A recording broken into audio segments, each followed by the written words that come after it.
नाशिकच्या सातपूर परिसरातील प्रभाग क्रमांक 10 मधील धर्मवीर छत्रपती संभाजी महाराज उद्यानासमोरील मुख्य रस्त्यावर कुंभमेळ्याच्या पार्श्वभूमीवर रस्त्याचे काम सुरू आहे।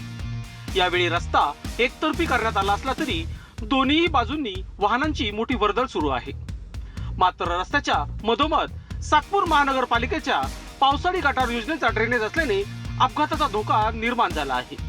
सकाळपासूनच 2 ते 3 नागरिक या ठिकाणी पडल्याची माहिती समोर आली आहे। नागरिकांच्या सुरक्षेसाठी सामाजिक कार्यकर्ते बंटी लबडे यांनी पुढाकार घेत प्लास्टिकचे डिवायडर ठेवून त्यावर झाडांची फांदी लावून वाहनधारकांना धोक्याची सूचना देण्याचा प्रयत्न केला। मात्र हा रस्ता त्र्यंबक हायवेकडे जाणार असल्याने येथे मोठ्या प्रमाणात वाहतूक सुरू असते। या संदर्भात लबडे यांनी संबंधित बांधकाम अधिकाऱ्याशी संपर्क साधला असता उडाउडीची उत्तरे देण्यात आल्याचा आरोप त्यांनी केला।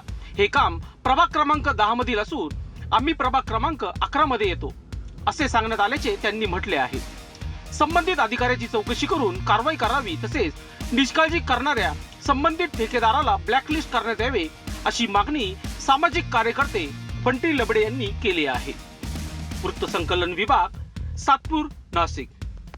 काय सांगाल छत्रपती संभाजी महाराज उद्यान या ठिकाणी याच्या समोर एक ड्रेनेजचा खड्डा पडलेला आहे।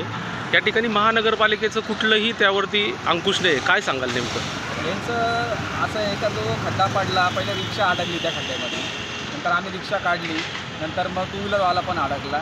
शेवटी मी तो व्हिडिओ बनवला आणि संबंधित अधिकाऱ्यांना पाठवला। अधिकाऱ्यांनी त्यांचा पहिला प्रश्न तर म्हणजे प्रभाग क्रमांक काय, तर म्हटलं साहेब प्रभाग क्रमांक 10 आहे म्हटलं पॉवरसाहेबला, तर म्हणे मग आमचा 11 आहे म्हणे, आम्हाला काही जमणार नाही। मग दुसरा नंबर त्यांनी मला पाठवला, त्यांना फोन केला। तो म्हणता काय हे ड्रेनेजवाल्याचं काम नाही आहे, हे बांधकामवाल्याचं काम आहे म्हणजे ते डाबे टाकतील म्हणे। हे आता तर उडाउडीची उत्तरं द्यायला लागले तर म्हणे हे कॉन्ट्रॅक्टरचं काम आहे, कॉन्ट्रॅक्टर ते काम करेल। जो संबंधित कॉन्ट्रॅक्टर आहे त्याने जे काम केलेलं आहे ते हायवेला त्याने ड्रेनेज लाईन टाकण्याचं काम केलेलं आहे, तर हे त्या कॉन्ट्रॅक्टरला ब्लॅकलिस्टेड करण्यात यावं अशी माझी मागणी आहे। कारण हे एकदम भंगार पद्धतीने काम झालेलं आहे। याच्यावरती आता फक्त जर रिक्षा जाऊन जर ते ढापामध्ये जाऊ राहिला तर याच्यामध्ये किती मोठा घोटाळा झाला असेल, संबंधितांनी तेवढी चौकशी करावी।